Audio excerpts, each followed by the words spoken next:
Hola hola! Nouvelle vidéo aujourd'hui et je suis happy parce que ça porte sur un sujet que j'ai encore jamais fait, qui est l'organisation.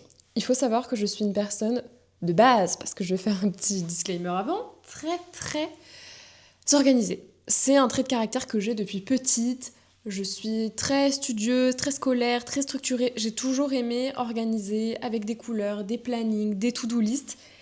Parce que je sais qu'on ne peut pas se contenter de notre tête, de garder les éléments dans un coin de notre tête, on finit par oublier.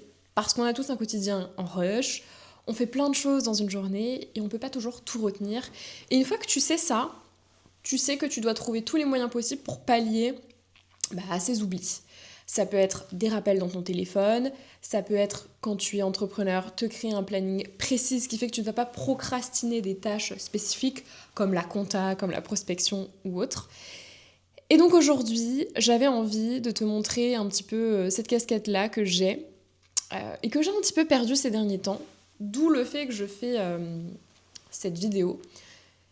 En fait, j'ai sorti mardi dernier, donc là, quand vous verrez cette vidéo, c'est la même semaine. Donc ça fait quelques jours là que j'ai sorti un mail où j'ai aidé les nanas à se poser les bonnes questions pour structurer en fait leur emploi du temps et comment fonctionner en fait dans une journée, comment structurer les choses, finalement comment faire un bon emploi du temps et qui nous satisfasse quoi. Et ces derniers temps, oui parce qu'il faut bien l'avouer, je me suis un petit peu relâchée, voilà. J'avais des horaires qui devenaient un petit peu freestyle parce que j'avais laissé tomber mon planning. J'allais au sport trop tard, je procrastinais justement voilà, la prospection, l'animation de mon canal Insta aussi que j'ai créé et que j'ai laissé littéralement à l'abandon. Et je me suis dit, ok, là ça va pas. Ça va pas et ça va pas dans le sens de mes objectifs, c'est pas comme ça que je vais réussir. Donc je me suis mis un coup de pied aux fesses. Un matin, ça m'a fait péter un câble. Je me suis dit, je suis hyper structurée pour mes clients, mais pas pour moi. C'est vraiment la phrase le cordonnier est le plus mal chaussé. Cette phrase reflète la vérité. Donc je me suis dit ok, on va reprendre tout ça. Un beau matin, je dis à mon chéri ça me gonfle, j'ai plus autant de motivation depuis que j'ai sorti ma méthode MindLab. J'ai l'impression que je commence beaucoup trop tard le taf, je vais pas au sport assez tôt, je me lève tard. Bref, je me mets à ruminer et à être saoulée. Donc quand c'est comme ça, on arrête la rumination, on prend les choses en main, on est dans l'action et on crée un tout nouveau planning structuré qu'on se doit d'exécuter finalement à la lettre. Donc je vais te montrer un petit peu comment moi je l'ai structuré, mais je vais te montrer en fait de façon assez simple comment on fait un emploi du temps, comment on pense à intégrer toutes ces choses à travers des questions et je vais structurer la vidéo, tu vas voir pour ne rien oublier, être heureux aussi, parce que c'est bien beau d'avoir ces objectifs, mais il faut aussi que ton quotidien aille avec ta vie perso, que ton planning te laisse pas reclus en fait, il faut aussi que tu puisses intégrer les sorties, etc. Donc écoute, si ça te parle, reste sur la vidéo et puis on est parti. Premier conseil, planifie ton énergie et ton équilibre. C'est-à-dire que, je le répète souvent, on n'est pas des machines. On n'est pas des machines et on n'a pas tous nos pics de créativité au même moment. Donc, tu peux avoir la meilleure to-do list du monde. Si t'es vidé, tu vas être inutile à ton business. Donc, ce qu'il faut faire, c'est d'identifier tes vrais pics d'énergie. Moi, je sais que je suis très focus et créative le matin et que l'après-midi, surtout après cette fameuse sieste, la digestion, mon pote, elle tabasse. Donc je sais que là, l'après-midi, je suis une petite log de 14h à 15h30 et donc je vais faire les tâches un peu animation de canal Insta, story rapide, de la gestion, je sais pas, de l'analyse assez rapide, des choses très factuelles, un peu exécutantes, où ça me demandera pas une créativité folle. Donc ça, j'y réfléchis. Et pareil, je place mes calls le matin parce que je sais que vers la fin de journée ou juste après manger, je suis incapable de faire un rendez-vous. Pas dans le sens où je pourrais, mais j'ai pas envie. J'ai pas envie et comme je l'ai dit, l'emploi du temps doit te rendre heureuse, donc tu dois mettre les choses au bon endroit. Après, il y a des gens, ils sont très créatifs, à fin de journée, même le soir. Alors c'est sûr que tu vas peut-être pas caler un call client à 20h ni à 21h, mais tu peux les mettre à 17, 18, 19 si ton énergie elle est là. Donc première question, où se situent mes pics de créativité dans ma journée. Qu'est-ce que j'observe en fait de moi-même ? Finalement, on analyse nos clients, mais est-ce qu'on s'analyse nous-mêmes ? Ça permettra d'avoir un planning qui soit cohérent. Ça n'exclut pas un jour où on ne sera pas créatif au même moment, mais ça donne un ordre d'idée. Deuxième conseil, fais de la place à ta vraie vie dans ton agenda. Et oui, ta vraie vie. Parce que ton sport, tes dîners entre potes, tes dîners avec ta famille, tout ça, ça pourrait être en fait des rituels business. Pourquoi on peut les voir comme ça ? Parce qu'en fait, ça va te permettre d'être énergique, d'être inspiré, d'être épanoui. Et quand on est heureux, on a d'autant plus envie de bosser. Il faut jamais oublier l'entourage, le côté social, qui est extrêmement important. Donc, j'avais écouté ça d'ailleurs dans un podcast, une nana qui disait, maintenant, en fait, elle avait elle-même été coachée par quelqu'un qui lui avait dit, mais en fait, c'est non négociable. C'est tu mets d'abord les éléments perso dans ton planning, je sais pas moi, le dimanche, tu sais que toute la semaine, t'as ta semaine de boulot. Et le mercredi, tu vas mettre que le déjeuner, tu le passes avec ta meilleure pote, de 12h à 14h. Ça, c'est banalisé. Même si à la base, c'était 12h30, 13h30 ta pause, ce jour-là, c'est exceptionnel. Il y a un repas avec ta meilleure pote. Après, tu as un repas de famille jeudi soir, parce qu'il y a un anniversaire. Tu le marques, même si c'est pas forcément sur ta journée de travail, mais au moins... tu es sûr que si jamais il y a un imprévu, si un client te demande quelque chose, à cette heure-là, tu n'es pas disponible. C'est non négociable. Donc en gros, le business vient se mettre en suivant. C'est secondaire. Tu mets d'abord en fait tes petits événements perso et le reste vient se greffer. Et c'est ça le vrai équilibre, c'est de tout honorer. Le business mais aussi le perso. Parce que le business n'est pas au-dessus du perso. Voilà, on a besoin de chaque sphère pour être heureux. Troisième conseil, et qui se rapproche du précédent, c'est de structurer tes semaines autour de tes priorités. Avant, j'avais un planning très boss girl, genre en mode lundi, c'était admin, mardi, c'était création de contenu, mercredi, c'était focus client. Enfin, je faisais beaucoup de journées en fait thématiques, et c'est pour ça que je calais pas en fait mes priorités. Donc aujourd'hui, je planifie autour de mes leviers de croissance et mes non négociables. C'est-à-dire que je reprends, par exemple, mes dîners entre potes, voilà, tout ce qui est l'aspect social, qui est perso, mais qui est très important. Je mets aussi mes moments off qui sont importants à ma productivité, à savoir le sport. Donc, ce que je fais, c'est que tous les matins, du lundi au vendredi, parce que pour le moment, je le fais du lundi au vendredi, le sport, je me rajoute une séance dans le week-end.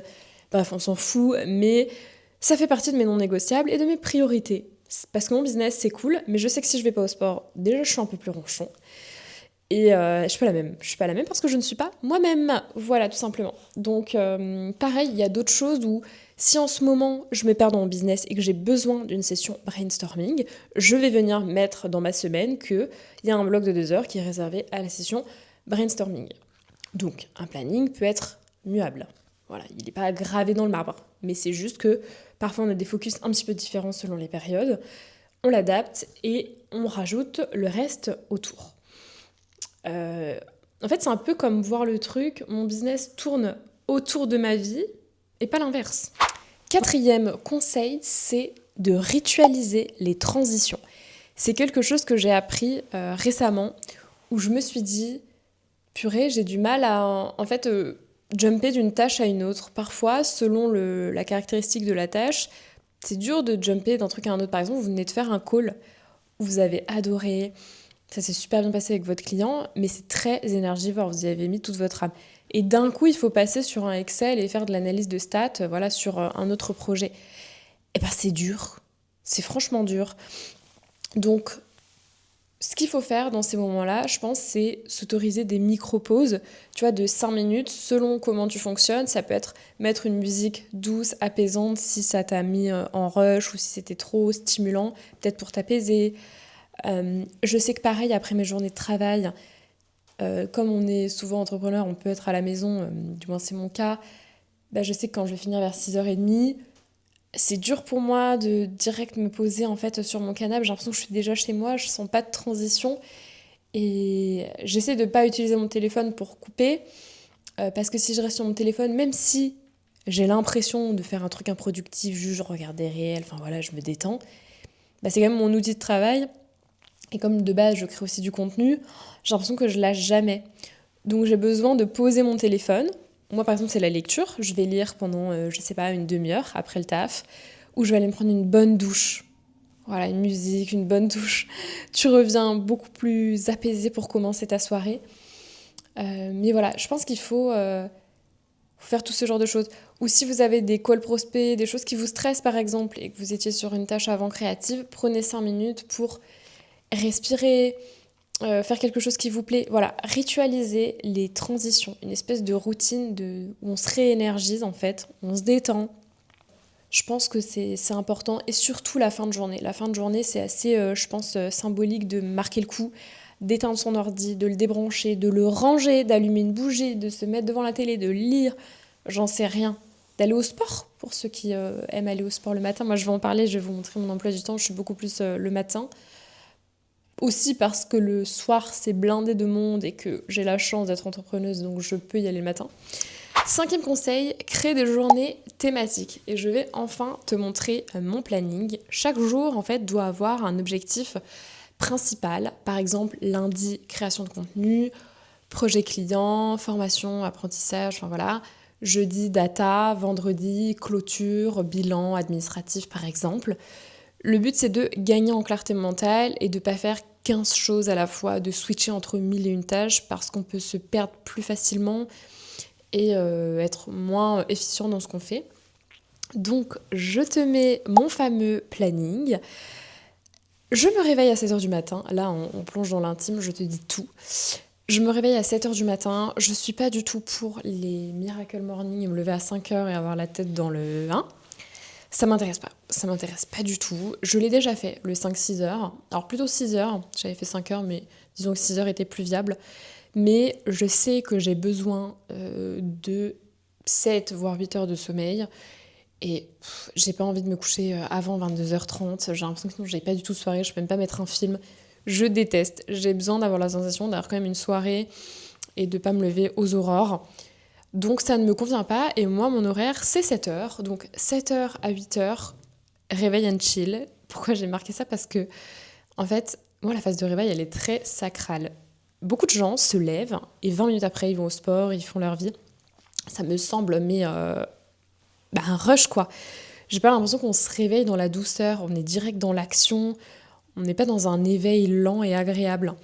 J'ai besoin d'une heure où je vais lire, scroller sur mon téléphone, regarder un peu la télé, voilà, me détendre jusqu'à 8h. 8h petit-déj, ensuite entre 8h15 8h15, 8h30, ce que je mets dans ces environs, je déjeune et ensuite je me prépare pour aller au sport. Donc j'ai mis préparation sport, 8h30, 9h. En fait, je pars à 45 et je commence vraiment à 9h. Donc voilà, je m'habille assez vite.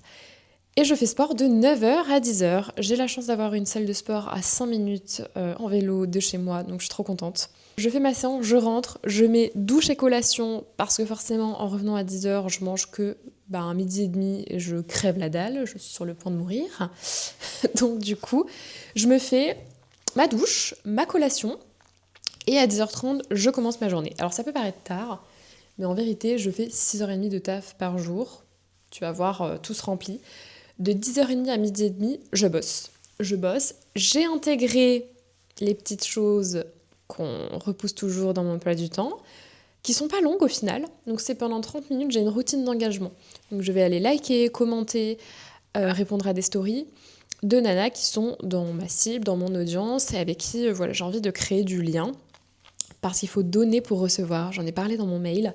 Tu peux pas te plaindre de jamais avoir de likes et de commentaires si tu ne fais pas l'effort. Et moi, je me suis rendu compte que je n'avais plus le temps, mais que c'était une excuse, qu'il fallait que je me force et que je le réintègre. Donc j'ai repris ça depuis une semaine. Voilà. Donc je fais ma routine d'engagement. Ensuite, j'ai 30 minutes de prospection sur mes différents services. En fait, tous les jours, de 11h à 11h30, je fais de la prospection, que ce soit sur mes services site web, copywriting, ma méthode MindLab. Tout ça, voilà, je l'ai réparti selon plusieurs jours. Comme on peut le voir, il y a site web, prospection copywriting, prospection MindLab, voilà, il y en a plusieurs. Et ensuite, j'ai mis 2 créneaux de rendez-vous Calendly. Donc tous les jours, on peut prendre rendez-vous entre 11h30 et 12h30. Il y a 2 créneaux où les gens peuvent librement faire appel à moi et du coup réserver un créneau gratuit. Je te remettrai d'ailleurs le lien dans la barre d'infos. Mais donc, ces créneaux-là, ce sont mes rendez-vous. Si je n'ai pas de rendez-vous, eh bien, j'avance sur d'autres choses. Généralement, je peux faire des stories. Enfin voilà, j'entame mon taf. J'ai ma pause déj de 12h30 à 13h45. Et ensuite, j'ai mon animation canal Insta. Comme je l'ai dit, j'ai abandonné mon canal Insta. J'arrivais plus à poster, j'avais pas le réflexe. Et parfois, c'est une discipline, en fait. Comme c'était nouveau et que je me le suis pas mis dans mon planning, j'oubliais, en fait, d'envoyer des messages. C'était pas naturel. Donc, lundi, mercredi, vendredi, petit message dans mon canal Insta où je partage du pro, du business. N'hésite pas à me rejoindre. Et ensuite, on voit que je fonctionne par jour, donc du coup sur les après-midi, parce que le matin c'est assez similaire, c'est routine d'engagement et prospection. Et l'après-midi, je fais bien des focus journées, donc des focus tâches, avec globalement maximum 2 tâches. On a le lundi la création de contenu. Je fais tous mes contenus de la semaine, plus filmer mes vidéos YouTube et je monte. Donc en fait, je reprends à 14h et mon bloc de tâches va jusqu'à 18h30. Voilà. J'ai une pause goûter de 16h30 à 17h. Mes parents m'ont toujours dit que tu verras quand tu seras adulte, tu goûteras plus. Pardon ? Je goûte toujours. Voilà, ils se sont trompés. Je leur avais dit que je goûterais toujours. Même quand je taffais à l'époque, quand j'étais en salariat, j'emmenais mon goûter.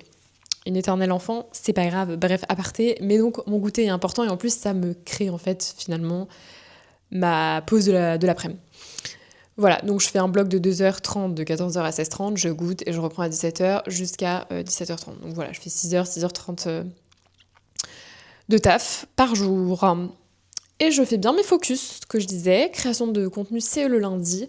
J'ai 2 blocs projet client, parce que des fois je le faisais tous les jours. En fait, je me rendais compte, mais il fallait que je centralise, que je définisse 2 jours où je fais mes projets clients. Et le reste, je me concentre aussi sur moi. Donc, ça sera le mardi et le jeudi, focus projet client. Et j'ai intégré le mercredi. J'en parle pas trop, mais je me forme sur d'autres compétences. J'approfondis certaines choses parce qu'un bon entrepreneur doit se former en continu. Donc je me forme de 14h à 16h30 tous les mercredis. Voilà, donc en fait le mercredi c'est créer un nouveau freebie. C'est mon projet actuel, mon non négociable business que j'ai mis, qui est souvent en fin de journée comme on le voit sur mon emploi du temps. Et j'ai une après-midi où j'ai de la formation. Et ensuite le vendredi c'est de l'analyse data. Je me suis rendu compte que je procrastinais beaucoup trop mon analyse, mes statistiques, tout ça, analyse des indicateurs de mon site, de mes réseaux sociaux. Donc chaque semaine, je m'y colle tous les vendredis après-midi. Il n'y a pas le choix. Donc voilà, vous voyez bien qu'il n'y a que 2 tâches. Quand c'est Focus Projet Client, il n'y a que mon freebie juste après, parce que c'est le projet que je développe en ce moment, sinon ça pourrait être autre chose. Et après, j'ai mes blocs formation et mes blocs analyse data. Voilà comment je structure mon emploi du temps. Et je peux te jurer que depuis que je l'ai refait, donc ça se met aussi sur mon iPhone, mon Google Agenda, je revis parce que je suis une exécutante en fait. Je vois les horaires et juste, c'est agréable. J'ai l'impression que je me prends pas la tête, j'ai juste à suivre. Puis il y a plein de couleurs, voilà. Pour mon côté très visuel, j'adore. Et le 6e et dernier conseil, ce serait pense en fait résultat de vie et pas simplement résultat business. Je sais que tu es ambitieuse, mais rappelle-toi que ton business, en fait, c'est un outil pour vivre mieux. C'est pas une fin en soi. Donc, chaque semaine, j'aimerais que tu te demandes, voilà, ces 2 questions. Qu'est-ce qui va me rapprocher de mes objectifs et de mon bien-être perso cette semaine ? Tu sauras si tu dois rajouter ou modifier certaines choses. Est-ce que cette tâche me rend plus libre, plus sereine, plus fière ? Alors, il y a des tâches, évidemment, si c'est la compta, ça te fait pas kiffer, mais ça va te rendre sereine. Donc essaie d'identifier, il y a toujours une utilité dans quelque chose. Et si la réponse c'est non, ça dégage. Ça dégage et ça quitte ton emploi du temps. Donc voilà, l'organisation, c'est pas juste un beau tableau Notion ou un Google Agenda qui bouge pas. Non, c'est quelque chose de vivant et c'est toi qui es au centre, toujours. Voilà, écoute, globalement, j'ai tout dit dans cette vidéo, tout ce qui me venait. Depuis que j'ai tout rééquilibré, en fait, mes journées, elles sont à la fois plus productives, mais en même temps aussi plus douces, et c'est tout ce qu'on veut. Ça laisse place aussi, j'y pense, à des nouveaux projets. Parce qu'en fait, par exemple, je veux faire un nouveau freebie.